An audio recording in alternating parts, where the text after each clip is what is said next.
Yan ang ating pepper, chili.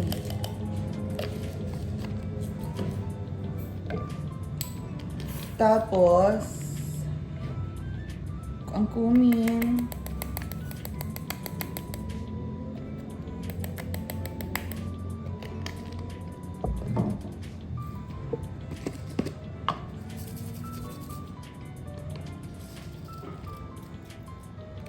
Ang salt.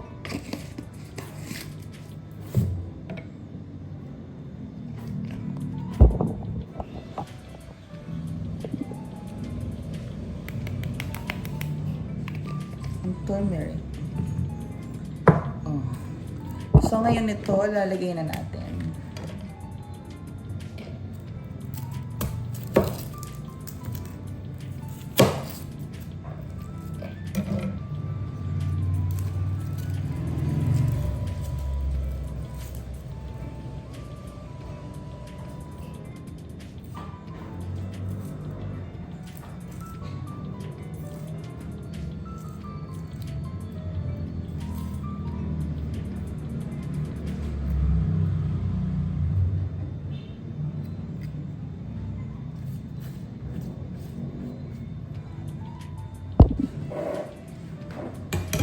Okay.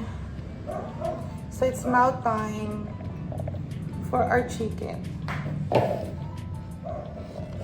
Lagyan na natin yan dyan. I-food processor natin ang ating chicken. Okay. Let's go.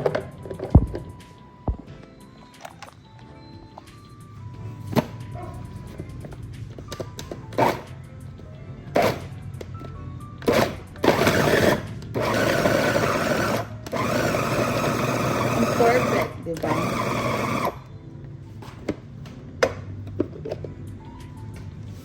So ngayon, yan, lalagyan na natin ng ating mix.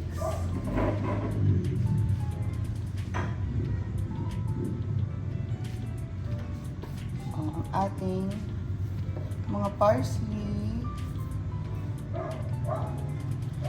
at ang onions.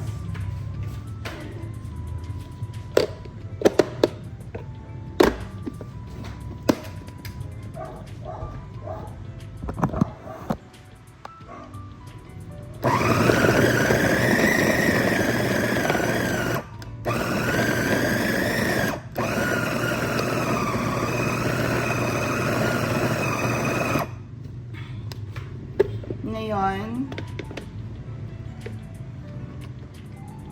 ay ilalagay na natin ang ating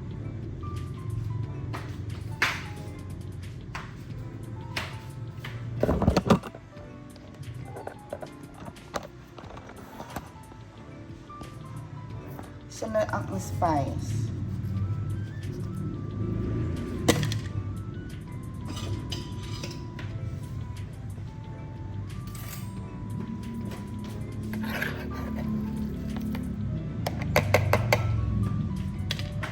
Pero parang kulang pa siya. Gusto ko mas madami.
Ayan na ang ating chicken. Diba? Perfect.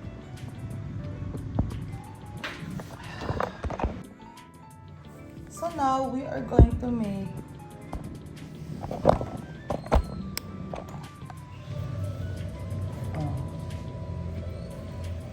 isang kutsara.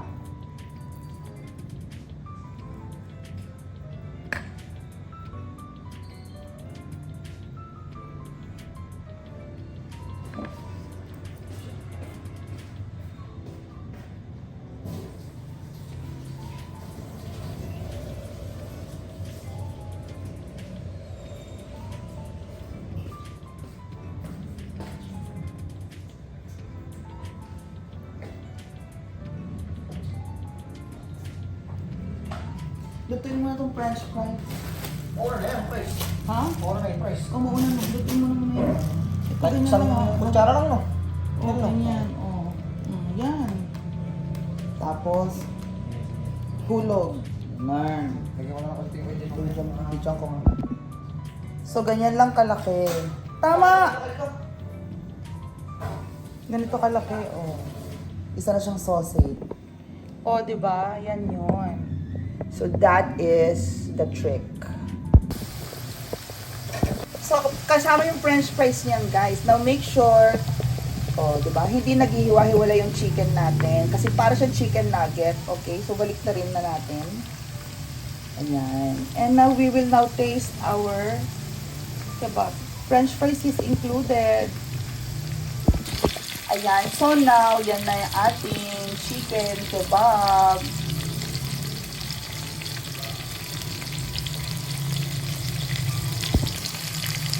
So, nagluluto tayo ng chicken kebab mga best. Patostahin natin ng very light ha. Oh, very good.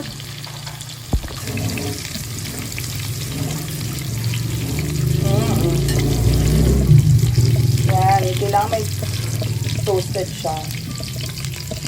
Para lutong-luto siya sa loob, besh. Okay, do you understand? Ito okay na to. Ito na lang. Yan. Tira mo kayo mo ko.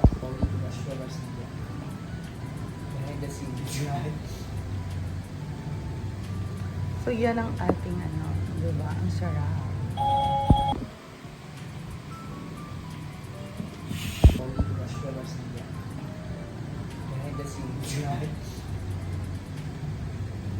So, yan ang ating ano, di ba? Ang sarap.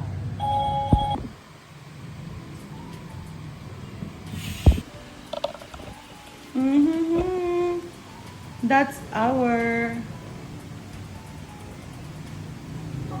chicken kebab. Tira mo kayo mo ko.